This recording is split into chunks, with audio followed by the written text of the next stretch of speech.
Mutual funds में हम सब लोग ऑलरेडी इन्वेस्ट कर रहे हैं, पर आपको पता है क्या म्यूचुअल फंड में एक फीचर है जो अभी भी अलाउड नहीं है। ये वो फीचर है जो वर्ल्ड की बड़ी बड़ी हेज फंड्स यूज करती है, पर अब आपको चिंता करने की जरूरत नहीं, क्योंकि 2025 में सेबी ने एक नया प्रोडक्ट लॉन्च किया है जिसमें यही फीचर को यूज किया जाएगा।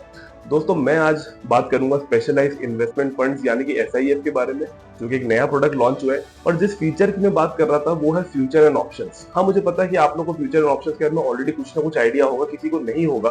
पर आज इस वीडियो में हम डिस्कस करेंगे कि भला ये एसआईएफ है क्या, ये कैसे वर्क करेगा, किस कैसे टाइप के लोग को इसमें इन्वेस्ट करना चाहिए, क्या स्ट्रैटेजीज होगी, और क्या इस प्रोडक्ट में एक्चुअल में दम है। तो इस वीडियो को आज स्किप ना कीजिएगा, क्योंकि आज हम डिस्कस करेंगे एसआईएफ को पूरी तरीके से। लेकिन मैं वीडियो में आगे बढ़ने से पहले आपको ये बता दूं कि ये सिर्फ एजुकेशनल पर्पस के लिए वीडियो बना रहा हूं मैं। ये कोई रिकमेंडेशन नहीं है। आपको अपने रिस्क और गोल्स के हिसाब से ही इन चीजों में इन्वेस्ट करनी है, और अपने एडवाइजर से पूछे बिना इन्वेस्ट नहीं करना है। तो दोस्तों, वीडियो में आगे बढ़ने से पहले और एसआईएफ पे आगे बात करने से पहले मुझे लगता है कि आपको म्यूचुअल फंड्स और पीएमएस के ऊपर थोड़ा बताना जरूरी है। आई नो म्यूचुअल फंड्स में आप सब लोग ऑलरेडी काफी कुछ जानते होंगे, बट पीएमएस यानी कि पोर्टफोलियो मैनेजमेंट सर्विसेज के ऊपर भी हम थोड़ी सी बात करेंगे। तो म्यूचुअल फंड, जैसे कि हम सब जानते हैं, एक बहुत अच्छा प्रोडक्ट है जो इक्विटी, डेट, हाइब्रिड टाइप की कैटेगरीज का आपको एक्सेस देता है। साथ में इसमें मिनिमम 100 रुपीज से आप इन्वेस्टमेंट स्टार्ट कर सकते हो, और हम अपने हिसाब से, जैसे मैं 5,000 की करूँ, 10,000 की, 20,000 की, यानी कि छोटी इनकम से लेकर बड़ी इनकम वाला हर आदमी इसमें आ सकता है। और इसमें बहुत सारी कैटेगरीज है, ठीक है। बट इसमें एक दिक्कत क्या होती है कि ये एक बहुत मासेस का प्रोडक्ट है, तो यहाँ पे थोड़ा सा जो एक फ्लेक्सिबिलिटी होती है अभी इस जगह पे नहीं हुई है, क्योंकि आम आदमी का पैसा लग रहा है, तो थोड़ा सा कंट्रोल और रिस्क ज्यादा प्रोटेक्ट करना पड़ेगा। तो इसलिए म्यूचुअल फंड में उतनी फ्लेक्सिबिलिटी अभी अलाउड नहीं होती है, ठीक है। बट म्यूचुअल फंड एक बहुत रेगुलेटेड प्रोडक्ट है, अच्छे से डिस्क्लोजर है, सब कुछ है, तो बहुत बढ़िया प्रोडक्ट है।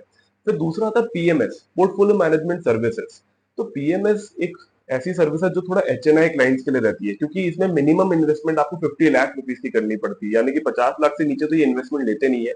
इसमें होता क्या है कि आपके पर्सनल डीमैट अकाउंट में जो भी स्टॉक्स, समझो इक्विटी है तो इक्विटी आपके पर्सनल डीमैट अकाउंट में बाय और सेल होगी, ठीक है। इसमें ये नहीं होगा जैसे म्यूचुअल फंड में क्या होता है, हम एएमसी को पैसा दे देते हैं, वो आगे चल के अपने अकाउंट में पैसा डीमैट पे जो खरीदती है बेचती है, वो हमें हमें नहीं पता होता।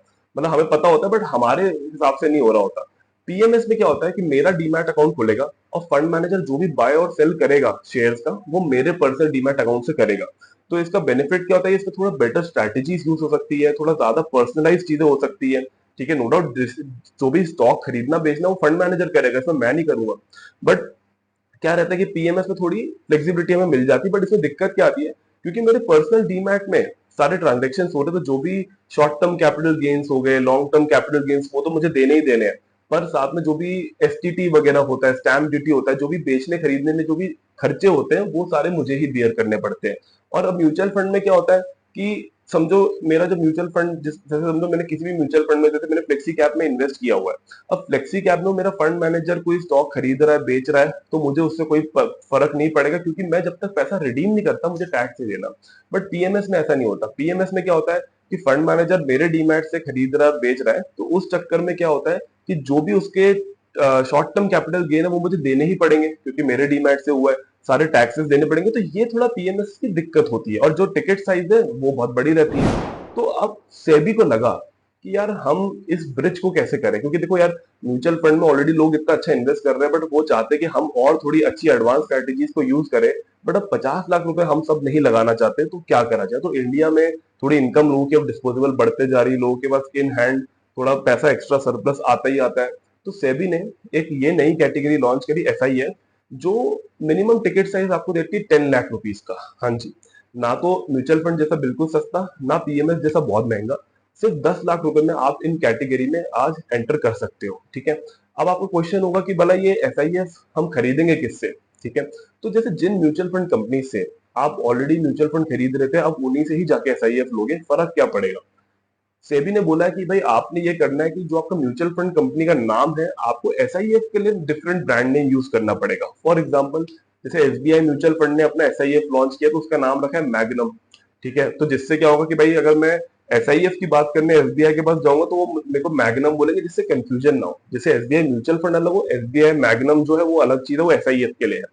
सिमिलरली फॉर एग्जाम्पल एडलवाइस ने लॉन्च किया, तो एडलवाइस म्यूचुअल फंड अलग है, और एडलवाइस का जो एसआईएफ का नाम है वो है ऑल्टिवा करके नाम है, ठीक है। ऐसे हर म्यूचुअल फंड ने अभी ऐसे ही लॉन्च किया हुआ है, आप जाके इसको चेक कर लेना, या फिर मैं अभी इसकी स्क्रीन पे भी मैं हो सकता है तो लगा दूंगा आप लोग के बेनिफिट के लिए। तो दोस्तों एसआईएफ के ऊपर आगे बात करने से पहले हम थोड़ा सा बात करेंगे फ्यूचर एंड ऑप्शंस में, क्योंकि आपको याद होगा जब मैंने वीडियो की स्टार्टिंग में कहा था कि एक बहुत अच्छा एडिशनल फीचर है जो अभी म्यूचुअल फंड पीएमएस में इतना नहीं अवेलेबल है, जो कि इसमें अवेलेबल सेपरेटली होगा, वो है फ्यूचर एंड ऑप्शंस का, ठीक है। क्या कैसे होगा वो हम आगे डिस्कस करेंगे, बट थोड़ा सा हम फ्यूचर्स इन सब चीजों के ऊपर थोड़ी सी बातें करते हैं, ठीक है। आज मान के चलते निफ्टी जो है 22,000 पे उसका पॉइंट्स, ठीक है, आज निफ्टी 22,000 पे है। मुझे लगता है कि एक महीने बाद 22,000 से ये पॉइंट्स बढ़ेंगे, और मुझे लगता है कि 22,500 के आसपास ये बढ़ना चाहिए, 500 पॉइंट से ये बढ़ेगा। बट दूसरी तरफ मेरा एक दोस्त है, वो कहता है यार अभी वॉर वगैरह हो रही है, दिक्कतें हैं, उसको लगता है कि ये 22,000 से 21,500 पे यानी कि गिर जाएगा 500 पे। तो मैं और मेरा एक दोस्त हम कहते हैं चल यार, तू, मैं बोलूंगा तू सोचता है गिरेगा, मैं सोचता हूँ बढ़ेगा, अपन एक बेट लगाते हैं, ठीक है। यानी कि जिसका बेट सही निकली तो दूसरा वाला उसको पैसे देगा, ठीक है। तो अब दो केस होंगे इसमें। एक होता है कि समझो वो 22,000 से 22,500 पे बढ़ गया, तो यानी कि मेरी बेट सही निकली।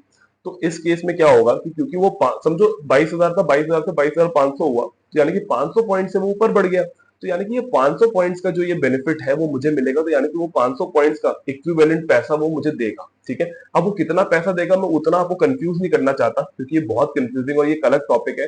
बट आप बस इतना समझ लीजिए, क्योंकि मेरा बेट सही निकला, क्योंकि मैं उसमें बुलिश था, तो वो पॉइंट्स बढ़ने पे, तो जितने पॉइंट्स का वो डिफरेंस है, वो पॉइंट्स मुझे वो उतना वो पैसे मुझे देगा, ठीक है। और दूसरा केस क्या होगा कि भाई वो 22,000 से 21,500 पे गिर गया, तो इसका मतलब मेरा दोस्त सही निकला, तो यानी कि वो 500 पॉइंट्स के डिफरेंस का जो वो है, अब मैं उसको वो चीज देने वाला हूँ, ठीक है। और ये जो होता है ये इसमें कॉन्ट्रैक्ट का टर्म डिसाइडेड होता है, तो जैसे उसमें बोला जाएगा कि एक महीने बाद जो है ये चीजें हम देखी जाएगी। हाँ, हर दिन मार्क टू मार्जिन जो होता है कॉन्सेप्ट होता है वो किया जाता है। ये बहुत कंफ्यूजिंग अगर आपको लगता है तो आप मुझे बताइएगा, मैं इन चीजों पे और डिटेल वीडियो बना दूंगा। बट अभी आपको इतना समझना है कि फ्यूचर्स में जब हमने बेट किया तो हम दोनों ने एक डिफरेंट बेट ली हुई थी, कि एक ने कहा था कि बढ़ेगा, एक ने कहा था घटेगा, ठीक है। तो इसी कॉन्सेप्ट को आगे बढ़ाते हुए अब मैं आपको समझाता हूँ कि लॉन्ग और शॉर्ट का मतलब क्या होता है। आपने सुना होगा कि लॉन्ग पोजीशन, शॉर्ट पोजीशन। तो इसी केस में क्योंकि मैं जो था, मेरे को लग रहा था कि मार्केट आगे चल के बढ़ेगा, मैं बुलिश था, तो I was long on futures contract, ठीक है। जैसे हमने निफ्टी पे बात करी, तो मैं कहूंगा कि I am long on Nifty futures, ठीक है। तो वो मैं लॉन्ग पोजीशन बना के बैठा हुआ हूँ। और मेरा जो दोस्त जिसको लग रहा था कि मार्केट गिरेगा, ठीक है, वो मनुष्य दोस्त है मेरा, उसको लगता है कि नेगेटिव ही सोचता है हमेशा, तो उसने बोला कि मार्केट गिरेगा, वो बेयरिश था, तो इसका मतलब वो बोलेगा कि I am short on Nifty futures, ठीक है। तो ये होता है सिंपल लॉन्ग और शॉर्ट का कॉन्सेप्ट। और ये जो फ्यूचर्स के कॉन्ट्रैक्ट होते हैं, ये आप इंडिविजुअल स्टॉक पे भी ले सकते हैं। जैसे मान के चलो यार, अभी इन्फोसिस का स्टॉक जो है वो 1800 का है, और मुझे लगता है कि यार ये आगे चल के गिर सकता है, तो मैं क्या करूंगा, इस पे एक शॉर्ट पोजीशन बना लूंगा जाके। तो अगर कल को ये 1800 से 1600 हो गया, यानी कि 200 रुपए का इसमें जो डाउनफॉल आया, तो वो 200 का बेनिफिट यहाँ पे मुझे होगा, क्योंकि मैंने इसके गिरने पे बेट किया था। तो इंडिविजुअल स्टॉक के केस से भी ये हो सकता है। तो दोस्तों ये तो हमने बात कर ली फ्यूचर्स के बारे में कि डेरिवेटिव्स का यूज, ये फ्यूचर्स एंड ऑप्शंस होता है, इसे डेरिवेटिव्स प्रोडक्ट कहा जाता है। और डेरिवेटिव वर्ड का मतलब आप ऐसा समझ लो कि ये वो एसेट होते हैं जिनकी वैल्यू किसी से डिराइव होती है। अब हम बात करेंगे कि मतलब डेरिवेटिव्स का यूज म्यूचुअल फंड्स पीएमएस में होता है, कैसे होता है, तो वो समझते हैं। तो दोस्तों जब भी म्यूचुअल फंड्स की हम बात करें, तो यहाँ पे डेरिवेटिव्स सिर्फ हेजिंग पर्पस के लिए अलाउड है। यानी कि मतलब कैसे, मैं समझाता हूँ। समझो मेरे पास, मैं एक फंड मैनेजर हूँ, मेरे फंड में 10 लाख रुपए के रिलायंस के शेयर्स हैं, ठीक है।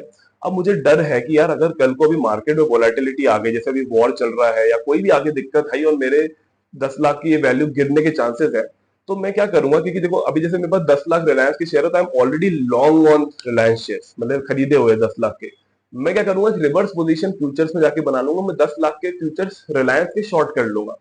तो अब होगा क्या, जब मार्केट गिरेगा, तो मेरे ये लॉन्ग वाले जो मैंने होल्ड करके रखे हुए शेयर्स, रियल टाइम जो शेयर मेरे पास है, उनकी वैल्यू तो गिरेगी। बट क्योंकि मैं शॉर्ट पोजीशन इसमें बनाया चुका था, तो इसमें जो ये नेग्लिफाई हो जाएगा, यानी कि जीरो हो जाएगा, क्योंकि एक तरफ से ये घट रहा है, एक तरफ से शॉर्ट फ्यूचर्स करके मेरे को बेनिफिट हो रहा है, तो ये जीरो आउट हो जाएगा। तो अब यहाँ पे चीज जानने वाली ये है कि मैं उन्हीं चीज में, मतलब फ्यूचर्स उसी जगह का बना सकता हूँ जिस चीज को मैं ऑलरेडी होल्ड करता हूँ। जैसे समझो रिलायंस के शेयर मेरे पोर्टफोलियो में नहीं है, तो सेबी के गाइडलाइन के हिसाब से मैं इसको अलग से फ्यूचर में आके शॉर्ट नहीं कर सकता, ठीक है। मैं सिर्फ हेजिंग पर्पस के लिए इसको यूज कर सकता हूँ। और सिमिलरली पीएमएस के केस में भी यही है, पीएमएस में भी अलग से आप डेरिवेटिव पोजीशन नहीं बना सकते, ठीक है, आपको हेज करने के लिए अलाउड है। इनफैक्ट मैं आपको एक टास्क देता हूँ, आप लोग कोई भी फंड हाउस के, ठीक है, 4-5 कोई फंड हाउस एएमसी पकड़ना, उनके म्यूचुअल फंड की फैक्ट शीट देखना, वहां पे फैक्ट शीट में जैसे लिखा होता है ना कि रिलायंस का शेयर, एचडीएफसी का शेयर, जो भी शेयर है उसके सामने परसेंटेज ऑफ एनईवी के कितना परसेंटेज एलोकेशन उन शेयर्स में हुआ है। कहीं कहीं जगह पे ये भी लिखा होता है परसेंटेज ऑफ शेयर्स हेज्ड, वो लिखा होगा, वो कॉलम होगा। इनफैक्ट मैं यहाँ स्क्रीन पे भी लगा दूंगा, बट मैं चाहता हूँ आप ये टास्क खुद एक बार चेक करें बाकी एमसीज के लिए। उसमें आपको ये पता चलता है अच्छा यार इसमें हेजिंग कितनी की गई है, ठीक है। तो ये जो फ्यूचर एंड ऑप्शंस का ये लोग यूज करते हैं म्यूचुअल फंड वाले, ये यूज करते हैं प्रोटेक्ट करने के लिए पोर्टफोलियो को, ठीक है। इनफैक्ट फ्यूचर एंड ऑप्शंस या डेरिवेटिव्स का एक बहुत बड़ा एडवांटेज होता है हेजिंग, जिस पर्पस के लिए बनाए जाते हैं। मतलब ये आजकल लोगों ने इसको ऐसा बना दिया कि जुआ टाइप बना दिया, बट नहीं, ये हेज करने के लिए होता था कि अगर मैं एक डायरेक्शन के ऊपर बेट कर रहा हूँ तो दूसरा डायरेक्शन आने पे कुछ मेरे को प्रोटेक्शन मिल जाए, तो चलो यार मैंने हेज करके रख लिया, ठीक है। तो ये होता है म्यूचुअल एंड पीएमएस में कैसे डेरिवेटिव यूज होता है, जिसे हम कहते हैं हेज्ड पोजीशन कहते हैं, ठीक है। तो अब हम बात करते हैं कि एसआईएफ में ये डेरिवेटिव का यूज कैसे होगा। मुझे पता है आपकी पेशेंस खत्म हो रही होगी कि यार ये बंदा बोले जा रहा है कि एसआईएफ में कुछ अलग होगा, अलग होगा, क्या अलग होगा। अब मैं बताता हूँ क्या होगा। तो म्यूचुअल फंड में हमने समझ लिया कि डेरिवेटिव हेज करने के लिए यूज हो सकता है ना। बट एसआईएफ के केस में आपके पोर्टफोलियो का जो 25% मैक्सिमम अमाउंट यूज कर सकते हो अनहेज्ड डेरिवेटिव का यूज करने के लिए, ठीक है। अब थोड़ा सा कॉम्प्लिकेटेड लगा होगा, मैं समझाता हूँ, ठीक है। फॉर एग्जांपल मैंने जो रिलायंस वाला केस समझाया म्यूचुअल फंड के केस में कि भाई रिलायंस का शेयर मेरे पास होना चाहिए तभी मैं उसकी शॉर्ट पोजीशन बना सकता हूँ। पर एसआईएफ में ये बात है कि भाई कल को अगर मुझे लगता है कि मेरे पास रिलायंस का शेयर नहीं है, फिर भी मैं चाहूं तो उसको शॉर्ट कर सकता हूँ डेरिवेटिव मार्केट में जाके, ठीक है। अब इसे हम कहते हैं अनहेज्ड पोजीशन, या फिर हम कहते हैं नेकेड शॉर्ट पोजीशन, ठीक है। नेकेड नेकेड शॉर्ट इसलिए क्योंकि भाई इसकी असली रियल लॉन्ग टर्म पोजीशन तो मेरे पास कोई है नहीं। रियल लॉन्ग पोजीशन जिसको कहेंगे, लॉन्ग पोजीशन है नहीं मेरे पोर्टफोलियो में, प्रोडक्ट ये शेयर है नहीं, बट फिर भी मैंने इसको शॉर्ट कर दिया, ठीक है।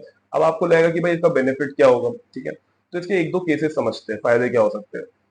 समझ लो कि आने वाले टाइम में अगर निफ्टी या फिर जो इंडिया का स्टॉक मार्केट है वो राइजिंग मार्केट है, ठीक है, बढ़ते जा रहा है हर साल, अब वो पॉजिटिव उसकी रैली आ रही है। अब कोई मार्केट जब बढ़ भी रहा होता है तो जरूरी तो नहीं होता कि सारे स्टॉक्स उसके बढ़ेंगे, कुछ एक दो स्टॉक्स हो सकता है जो गिर सकते हैं। और मैं एज अ फंड मैनेजर इसको कैसे यूज कर सकता हूँ, तो मैं क्या करूंगा, मेरी लॉन्ग पोजीशन तो बनी हुई है। जैसे एसआईएफ में हम बात करें तो 75% तो आपको लॉन्ग पोजीशन रखनी ही रखनी है, 25% तक का आपको अलाउड है कि हाँ चलो मैक्सिमम 25% आप शॉर्ट कर सकते हो। तो मैं 75% समझो मैंने लॉन्ग पोजीशन बनाई हुई है और 25% मैंने कुछ स्टॉक्स में शॉर्ट पोजीशन बना ली जो मुझे लगता है गिर सकते हैं। अब जब मार्केट बढ़ेगा और समझो मेरी बेट सही निकली कि 75% वाले स्टॉक्स की प्राइस बढ़ते जा रही, तो यहाँ तो मैं बेनिफिट बना रहा हूँ। पर जो ये 25% शॉर्ट किया है, यानी कि मैंने इस पे बेट किया है कि ये स्टॉक्स गिरेंगे, तो अगर ये भी गिरने लग गए तो ये बेनिफिट प्लस ये बेनिफिट, ये डबल बेनिफिट मुझे यहाँ पे मिल सकता है। आप समझे मेरी बात को। क्योंकि एक मार्केट में आप कोई भी जाके डेटा चेक करना, ऐसा नहीं होता कि बढ़ते हुए मार्केट में सारे स्टॉक्स बढ़ेंगे, मेजोरिटी स्टॉक्स बढ़ेंगे, बट कुछ एक दो स्टॉक्स हो सकते हैं जो खराब परफॉर्म कर सकते हैं, जो एक फंड मैनेजर को आइडेंटिफाई करना आता है, ठीक है। और इनफैक्ट क्या होता है कि जैसे समझो अभी जैसे मार्केट में वोलेटिलिटी है, वॉर के चक्कर में कभी भी कोई ऐसा सिनेरियो आता है कि जब मार्केट डाउन पे है, तो आपकी लॉन्ग पोजीशन तो गिरी रही है, बट अगर आपने शॉर्ट पोजीशन सही बनाई रखी हुई है तो वो शॉर्ट पोजीशन हेल्प कर सकती है कि आपका ये जो डाउनफॉल है ये बहुत ज्यादा इंपैक्टफुल ना हो, थोड़ा सा आपका पैसा प्रोटेक्ट हो जाए, ठीक है। और इसमें फिर एक आता है कि एक बहुत बड़ा रिस्क, जैसे कई बार एसआईएस में अभी लोग कहते हैं कि यार ये तो बहुत अच्छी चीज है कि ये तो बहुत रिस्क फ्री हो गया, क्योंकि देखो भाई मेरा 25% पोर्टफोलियो प्रोटेक्ट भी हो सकता है और बस 75% एक्सपोज है। बट आप एक केस ये देखो कि जो मैंने 75% लॉन्ग पोजीशन बनाई हुई है, समझो वो किसी दिन गिर गई, ठीक है, यानी कि मैंने ये शेयर बाय करे इस उम्मीद से कि ये बढ़ेंगे, ये गिर गए, और जो मेरे 25% शॉर्ट पोजीशन है इस पे भी उल्टा हो गया, यानी कि मैं इसमें सोच रहा था कि ये स्टॉक्स गिरेंगे, ये बढ़ गए, हो गया ना डबल नुकसान। तो ये हो सकता है इसमें सबसे बड़ा रिस्क। हाँ, मैं आपको ये चीज डराने के लिए नहीं बोल रहा, बट मैं आपको बता रहा हूँ कि हम जब भी किसी प्रोडक्ट को समझते हैं ना, तो हमें ये समझना जरूरी है कि इसका रिस्क का एक्सटेंट क्या है, किस किस तरीके से गलत साबित हो सकता है, ये भी समझना जरूरी है। बेनिफिट नो डाउट इसमें ये चीज की बहुत अच्छा दिख रहा है, और हम कई स्ट्रैटेजीज आगे डिस्कस करेंगे आने वाली कई वीडियोस में। मैं सेपरेटली कई फंड हाउस के वो बनाऊंगा वीडियोस जिसमें आपको बता सकूं कि इसमें क्या चांसेस है होने के, ठीक है। अब हम बात करेंगे कि ये एसआईएफ में कौन सी कैटेगरीज होगी। जैसे म्यूचुअल फंड में जब इन्वेस्ट करते हो तो flexi cap, multi asset, balance advantage, अलग अलग टाइप की कैटेगरीज होती है। कुछ इक्विटी की कैटेगरी है, कोई हाइब्रिड की है, कोई डेट की है। ऐसी 7 कैटेगरीज बताई गई है सेबी की तरफ से जो एक फंड हाउस को करनी अलाउड है, और हर कैटेगरी में सिर्फ एक स्कीम लॉन्च कर सकते हैं। तो सबसे पहले बात करेंगे भाई इक्विटी में कौन कौन सी कैटेगरी, तो इसमें 3 कैटेगरी दी गई है। सबसे पहली है इक्विटी लॉन्ग शॉर्ट फंड। ठीक है, इसमें क्या रहेगा कि large cap, mid cap, small cap तीनों रहेंगे। कितना एक्सपोजर किसमें रखना है वो फंड मैनेजर पे डिपेंड करता है, बट ये काइंड ऑफ एक फ्लेक्सी कैप फंड रहेगा। फिर आपका रहेगा equity x top 100 long short fund. इसमें जो हम बात करेंगे equity long short x top 100, तो ये एक्स टॉप 100 का है, एक्सक्लूडिंग टॉप 100, यानी कि जो हमारी लार्ज कैप की कंपनी होती है उनको हटा के जो बाकी बचता है, यानी कि क्या बचा, mid and small cap fund. तो ये एक mid and small cap fund जैसा रहेगा, तो इसलिए इसका नाम एक्स टॉप 100 रखा गया है। और तीसरी रहेगी आपकी सेक्टर रोटेशन फंड। तो जैसे हमारे यहाँ पे म्यूचुअल फंड में होता है, हम सेक्टोरल फंड में इन्वेस्ट करते हैं, banking sector, automobile sector, pharma, IT. इसमें ऐसे टाइप की कैटेगरीज नहीं दी गई आप सेपरेट ऐसे बनाओ। ये एक सेक्टर रोटेशन फंड बनाया जिसमें 4 से 5 सेक्टर्स को बेट लेंगे, तो ये भी काइंड ऑफ एक सेक्टोरल फंड हो गया। तो ये हो गया इक्विटी की 3 कैटेगरीज। फिर अगर हम डेट एसआईएफ की बात करें तो इसमें 2 कैटेगरीज दी गई है। सबसे पहला है debt long short fund. Debt long short fund invest करेगा अक्रॉस ड्यूरेशन, यानी कि ये शॉर्ट ड्यूरेशन बॉन्ड्स या जो भी डेट प्रोडक्ट्स हो गए, आपके टी बिल्स हो गया, आपके कमर्शियल पेपर हो गया, उससे लेके जो long term bond, government of India के जो बॉन्ड होते हैं, सोवरेन बॉन्ड, डिफरेंट टाइप के, तो ये अक्रॉस ड्यूरेशन करेगा। म्यूचुअल फंड्स में क्या होता है कि आपको अलग अलग ड्यूरेशन के लिए अलग कैटेगरीज मिल जाती है, बट इसमें एक ये कैटेगरी दी गई है जो काइंड ऑफ हम कह सकते हैं डेट का एक फ्लेक्सी कैप टाइप इक्विवेलेंट हो गया। और दूसरा क्या है, sectoral debt long short fund. इसमें क्या रहेगा कि 2 सेक्टर्स में एटलीस्ट आपका पैसा डेट के केस में इन्वेस्ट होगा। जैसे समझो 2 बैंकिंग और ऑटोमोबाइल सेक्टर हो गए, तो इनके जो भी डेट प्रोडक्ट्स कंपनीज इशू कर रही है, बॉन्ड या कमर्शियल पेपर, उनमें इन्वेस्ट किया जाएगा। तो ये हो गई आपकी डेट की 2 कैटेगरी। और लास्ट में हम बात करें हाइब्रिड कैटेगरीज, तो इसमें भी 2 आपको कैटेगरीज दी गई है। तो हाइब्रिड में सबसे पहले रहेगा active asset allocated long short fund, जो कि काइंड ऑफ एक मल्टी एसेट है, क्योंकि इसमें इक्विटी, डेट, रीट्स, इनविट्स हो गया, आपका कमोडिटीज इसमें हो गया। तो ये आपको मल्टी एसेट की तरह आपको हेल्प करेगा। और दूसरा हो गया हाइब्रिड लॉन्ग शॉर्ट फंड। तो इसका जो यूज रहेगा एक बैलेंस एडवांटेज की तरह, मान लो कि इसमें बोला गया कि मिनिमम 25% इक्विटी, 25% डेट रहना चाहिए, बाकी फंड मैनेजर के हिसाब से डिपेंड करता है। तो ये आपका एक बैलेंस एडवांटेज टाइप का फंड आप मान सकते हो। तो ये टोटल 7 कैटेगरीज रहने वाली है एसआईएफ में as of now. Mutual fund के केस में हमें रिडेम्पशन जो होती है वो हमेशा हर दिन हम कभी भी जाके रिडीम कर सकते हैं, ज्यादातर कैटेगरीज में जाके। ठीक है, पर यहाँ एसआईएफ में थोड़ा सा डिफरेंस है।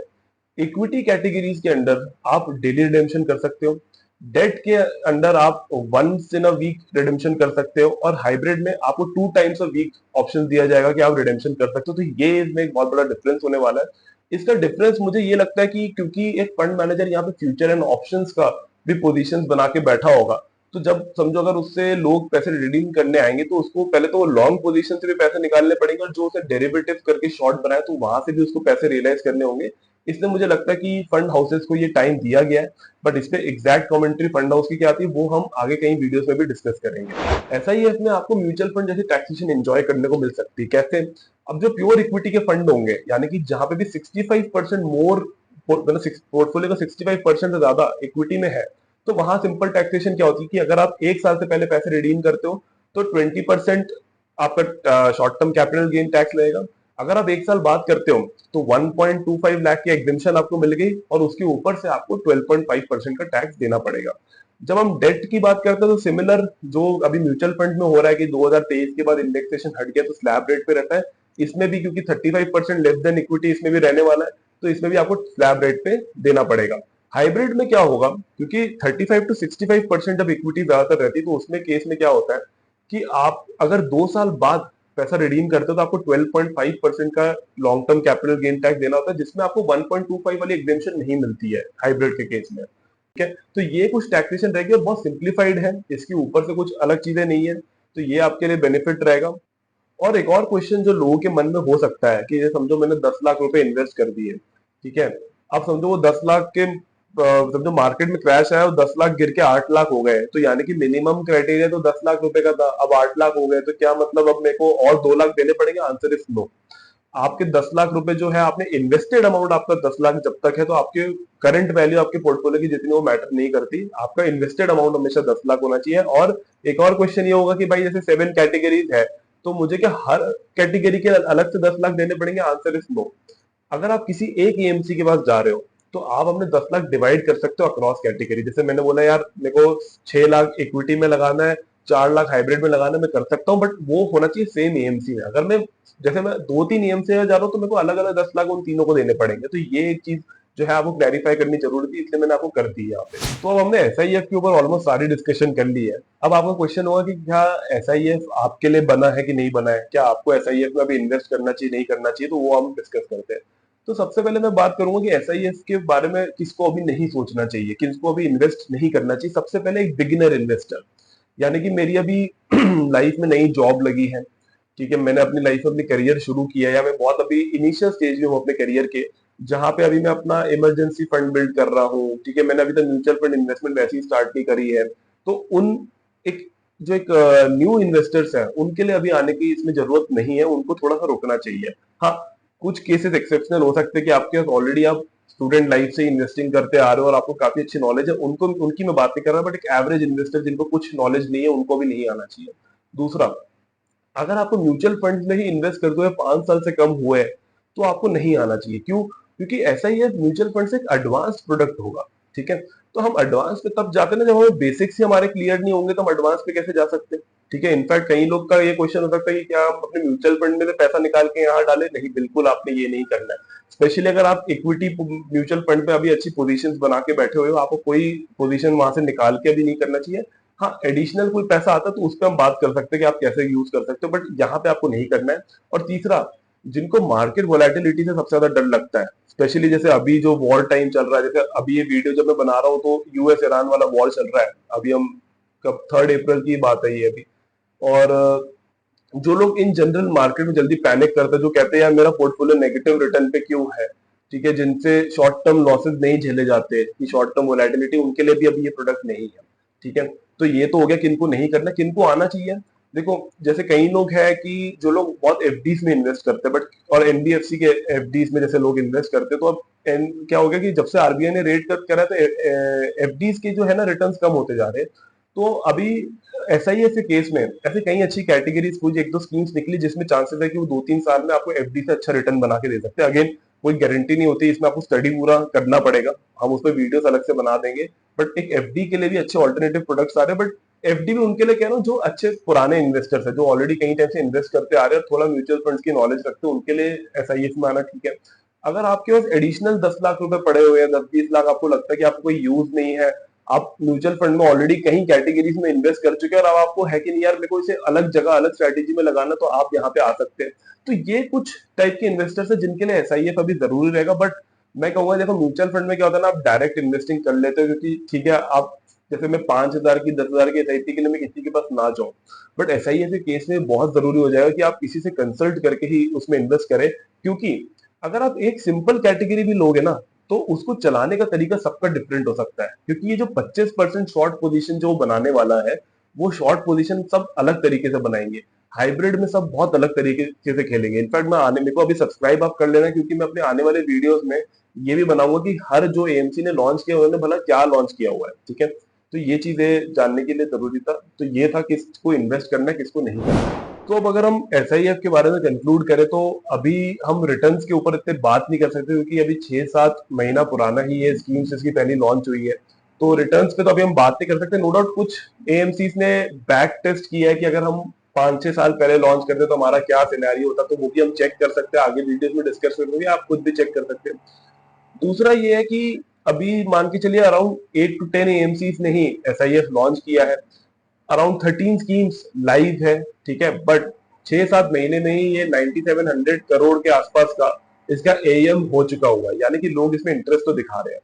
तो मैंने आपको बता दिया कि यार आपको इंटरेस्ट इसमें कब लेना चाहिए नहीं लेना चाहिए, मैंने बता दिया। बट मैं लास्ट में फिर से एक ही बात बोलूंगा कि देखिए, एसआईएफ आपका ये मेन इन्वेस्टमेंट थिंग अभी नहीं होनी चाहिए, ठीक है।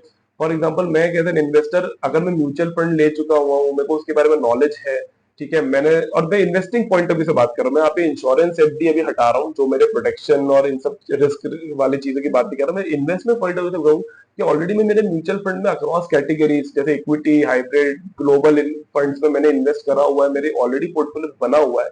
उनके लिए मैं कहूंगा फिर भी आने के लिए बेटर है कि आप एसआईएफ ट्राई कर सकते हो। बट जिनका अभी पोर्टफोलियो म्यूचुअल फंड में ही नहीं बना है, अभी आपने एसआईपी करते हुए 2-3 साल ही हुए, आप लोग को अभी रुकना चाहिए, ठीक है। बट फिर भी अगर आपके एसआईएफ के ऊपर और कोई क्वेश्चन है तो आप मुझे कमेंट करके बताएं।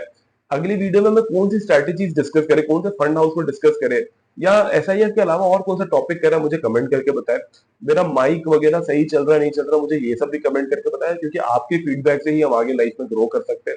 बट फिर भी आप ये वीडियो में पूरा बने रहे, तो थैंक यू सो मच। अगर आपको वीडियो पसंद है तो लाइक जरूर करिएगा, कमेंट करके बताइएगा कि क्या पार्ट अच्छा लगा, क्या सुधारना है, और सब्सक्राइब करके बेल आइकन जरूर दबा के जाना कि आगे की मेरी वीडियो आपसे मिस ना हो जाए। तो तब तक के लिए all the very best. Thank you for watching my video.